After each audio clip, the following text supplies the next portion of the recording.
invasão havia começado. 4 machos estranhos com juba escura e olhos amarelos como âmbar queimado, avançando em formação na planície de Yatta.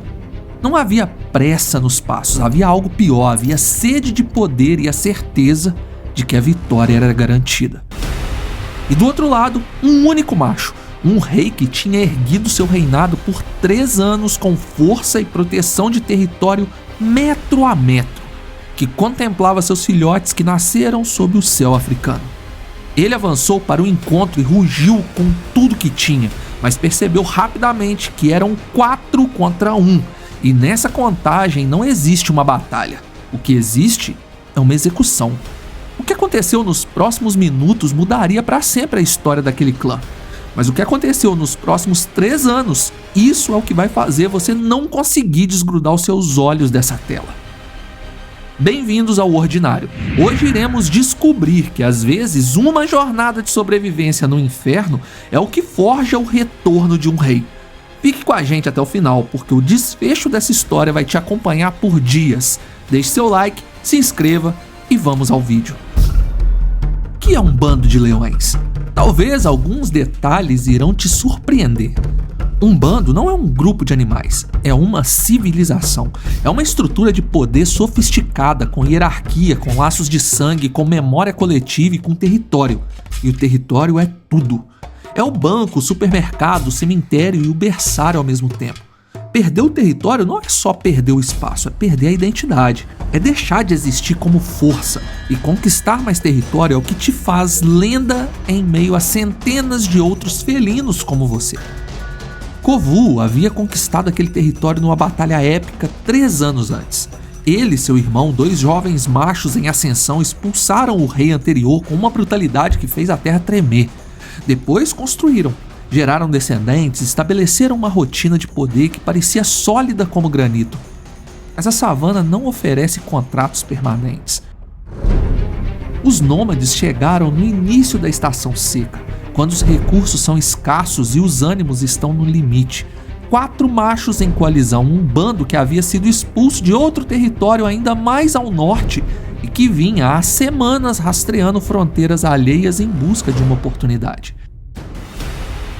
Quando encontraram o território da planície de Yatta e quando descobriram que o território era defendido por apenas 2 machos residentes, fizeram o cálculo frio que predadores fazem. 2 contra 4. Equação resolvida. O irmão de Kovu foi o primeiro a cair. Numa emboscada noturna, 3 dos invasores o cercaram antes que ele pudesse se posicionar. O que aconteceu depois não durou mais de alguns minutos. Minutos esses que apagaram 3 anos de reinado em conjunto. Kovu ouviu os rugidos de longe. Correu ao encontro do irmão, mas chegou tarde demais. E então se viu sozinho com 4 pares de olhos amarelos convergindo na sua direção, com o cheiro do próprio sangue no ar e com o peso de uma derrota que não tinha como reverter naquele momento. Havia uma única decisão possível: fugir. Para um leão macho, fugir é a humilhação máxima. É abrir mão de tudo que define sua existência, é dobrar o joelho diante da força do mundo. Perder a vida em batalha é sinônimo de honra, porém, Kovu ainda não estava disposto a receber essa honra se fosse necessário. Kovu fugiu, mas não sozinho. 3 filhotes o seguiram para a escuridão. Não havia razão lógica para isso. Filhotes jovens pertencem à fêmea, pertencem ao grupo, pertencem à segurança do bando. Seguir um macho em fuga pela savana noturna é algo totalmente contra as regras naturais. Só uma história documentada havia demonstrado isso e anos depois a savana reescreveria o mesmo roteiro. Mas eles foram. Talvez porque o cheiro de Kovu fosse familiar num mundo que de repente cheirava a medo. Talvez porque a única coisa mais aterrorizante do que seguir um pai em exílio fosse ficar para trás entre estranhos que iriam abatê-los na primeira oportunidade. Kovu parou, olhou para trás, viu os 3 filhotes de cerca de 10 a 11 meses na grama alta, ofegantes, com olhos enormes e assustados, que refletiam a lua como espelhos quebrados. Qualquer análise fria diria que carregar filhotes é um fardo. São lentos, são barulhentos, exigem comida que um macho solitário mal consegue garantir para si mesmo. São, em termos de sobrevivência pura, um peso morto. Mas Kovu não os deixou para trás. E com essa decisão, aquela pequena família improvisada começou a sua jornada pelo coração mais perigoso do continente. Se existisse um lugar na Terra que pudesse ser chamado de purgatório para leões, seria o território chamado de Corredor da Morte no Parque Nacional de Tsavo. É lá que os nômades vivem, coalizões se formam e o número de bandos de leões está concentrado. É lá que os exilados são apagados, uma faixa de terra onde qualquer animal pode ser tanto predador quanto presa. Hienas em grupo são uma ameaça real, outros leões nômades são uma ameaça constante e a comida é disputada a cada bocado. As primeiras semanas foram puro terror. Kovu precisava caçar, mas para caçar ele precisava se mover. Para se mover, precisava deixar os filhotes. E deixar os filhotes num raio de centenas de metros de hienas, leões e leopardos era um risco que gelava qualquer instinto paterno que aquele leão pudesse ter desenvolvido. A solução que ele encontrou foi brutal na sua simplicidade. Ele os arrastava com ele. Não figurativamente, literalmente empurrava os três com o focinho, rosnava quando paravam, esperava o que ficava para trás. Era lento, era ineficiente. Era a coisa mais estranha que um leão macho adulto poderia fazer numa savana que premia frieza e elimina sentimentalismos. Mas funcionou. Numa das primeiras caçadas documentadas desse período, Kovu localizou uma presa isolada a quase 2 quilômetros do local onde dormiam durante o dia. Ele abateu o animal e comeu junto com os pequenos leões, outro fato inesperado.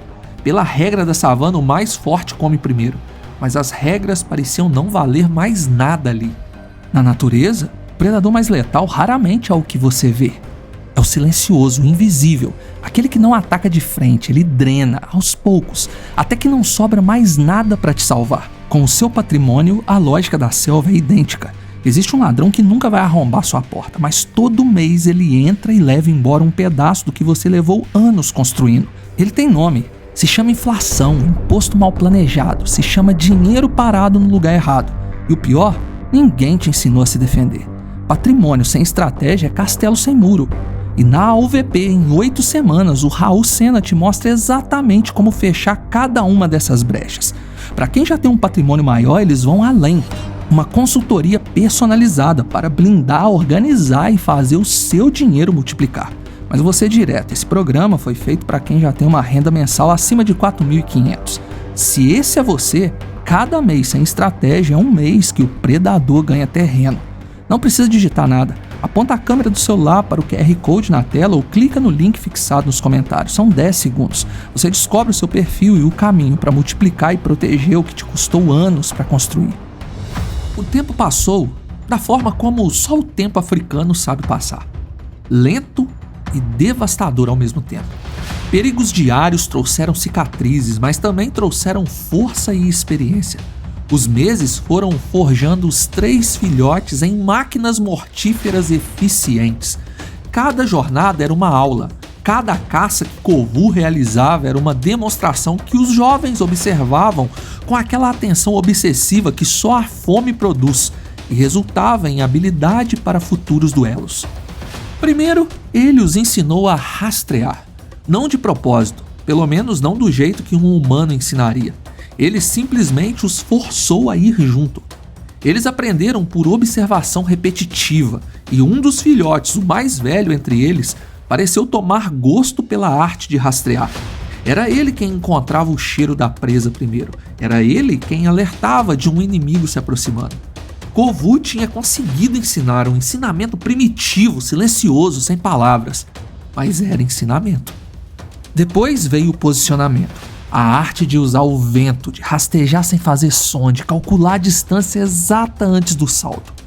Kovu falhava em frente aos filhotes, deixava a presa escapar quando não precisava. Não por acidente, mas porque o fracasso visto é mais poderoso do que o sucesso ignorado. Os jovens assistiam à fuga da presa e aprendiam o que não fazer. E depois chegou o dia em que o maior dos três tentou sozinho. Era uma ave terrestre, não exatamente uma presa glorificante para um leão em ascensão, mas o filhote a rastreou por 40 minutos, se posicionou contra o vento, rastejou por quase 100 metros em silêncio absoluto e fez o bote. Mas a ave escapou por meio metro. Ele estava no caminho certo, em poucas semanas já caçaria suas próprias presas. 2 anos e meio após o exílio, os 3 jovens não eram mais filhotes, eram máquinas. Não eram mais um patriarca que havia salvado seus filhos, agora eles eram uma coalizão de reis. O maior deles havia desenvolvido uma técnica de caçada que combinava a paciência de um crocodilo com a explosividade de um guepardo. Tinha abatido seu primeiro gnu aos 18 meses. Aos 2 anos, havia enfrentado e expulsado um leopardo de uma carcaça, não com força bruta, mas com uma encenação de dominância tão convincente que o leopardo simplesmente decidiu que não valia a pena. Os outros 2 eram diferentes entre si, mas igualmente devastadores. Um era velocidade pura, a força de impacto no momento do ataque. O outro era o estrategista, sempre se posicionando de forma a bloquear rotas de fugas antes mesmo que a presa percebesse que estava sendo cercada. E Kovu? Bem, Kovu havia envelhecido. A juba estava mais densa, mais escura nas pontas. Haviam cicatrizes novas ao longo do pescoço, evidências de emboscadas parcialmente bem-sucedidas de hienas durante a longa noite do exílio. Ele se movia com um peso diferente agora, não a leveza arrogante de um rei no auge, mas algo mais sólido, mais perigoso, a gravidade de quem perdeu tudo e sobreviveu. A questão não era mais se eles tinham o que era necessário, a questão era quando usar o que possuíam, ou melhor, o que ele forjou. A resposta chegou num final de tarde, quando um dos jovens rastreou inadvertidamente até a fronteira do território antigo e parou. Porque do outro lado daquela fronteira invisível, marcada por arbustos raspados e cheiro velho de urina territorial, vinha um som familiar: rugidos. Os invasores que haviam tomado a região de Yatta 3 anos antes ainda estavam lá. 2 deles ainda viviam, os outros 2 haviam desaparecido nos anos seguintes, vítimas da lógica implacável da savana. Os 2 que restavam haviam envelhecido, mas ainda rugiam com autoridade. Ainda marchavam sobre aquela terra como se fosse deles, como se sempre tivesse sido. Kovu chegou ao lado do jovem. Ficou parado por um longo momento, com o vento trazendo o cheiro do território que havia sido seu, do chão onde seu irmão havia caído, das fêmeas que haviam ficado para trás. A coalizão se reuniu, sem rugidos de chamados, apenas se juntaram na linha da fronteira do seu antigo lar. Então, Kovu deu o primeiro passo, porque o rei estava retornando.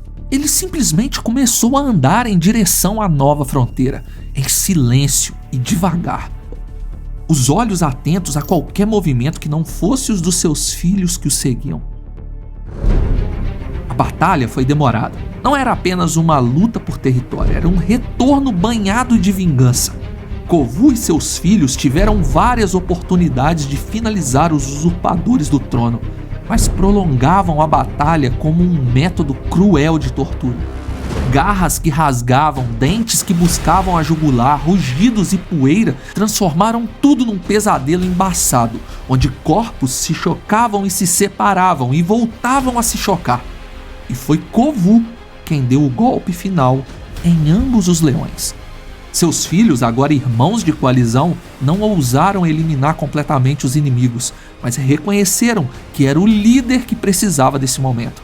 Não pela experiência e nem pela força bruta, mas sim pela resistência e também pela misericórdia que ele teve com os filhotes, algo raríssimo no mundo selvagem. E mais raro ainda, no reino dos leões. E por que não pela memória de 3 anos de inferno que haviam reescrito cada músculo do seu corpo numa linguagem de sobrevivência que o invasor simplesmente não falava? A poeira baixava devagar.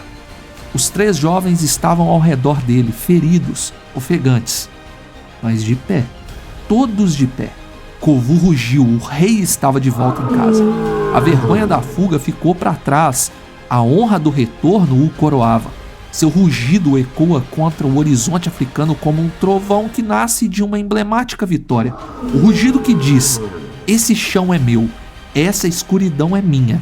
Esse silêncio entre as estrelas, esse vento que carrega o cheiro de sangue, de capim e de poeira, esse céu que vai do roxo para o laranja sem pedir licença a ninguém, tudo isso é meu. As planícies de Yata haviam recebido seu rei de volta e as leoas reconheceram seu antigo protetor. Kovu foi derrotado naquela noite de 3 anos atrás, mas ele não se tornou fraco, ele se tornou algo diferente. Algo que nenhum rei confortável no seu trono consegue se tornar. Ele se tornou necessário para aqueles 3 filhotes que não tinham mais ninguém. E essa necessidade o forjou numa versão de si mesmo que o invasor de Juba Escura nunca imaginou que existia do outro lado daquela fronteira. A natureza não é justa, a natureza não é cruel. A natureza é exata. Ela cobra exatamente o preço que a situação exige, nem mais nem menos. Agora, deixe-me te fazer uma pergunta e quero que você responda lá nos comentários. Você acha que Kovu voltou por vingança ou por instinto? A diferença entre as duas respostas diz muito sobre o que é a natureza e talvez diga algo sobre nós também. Deixe seu like e se inscreva no canal. Aproveite e maratone nosso conteúdo. Obrigado por assistir. Fui.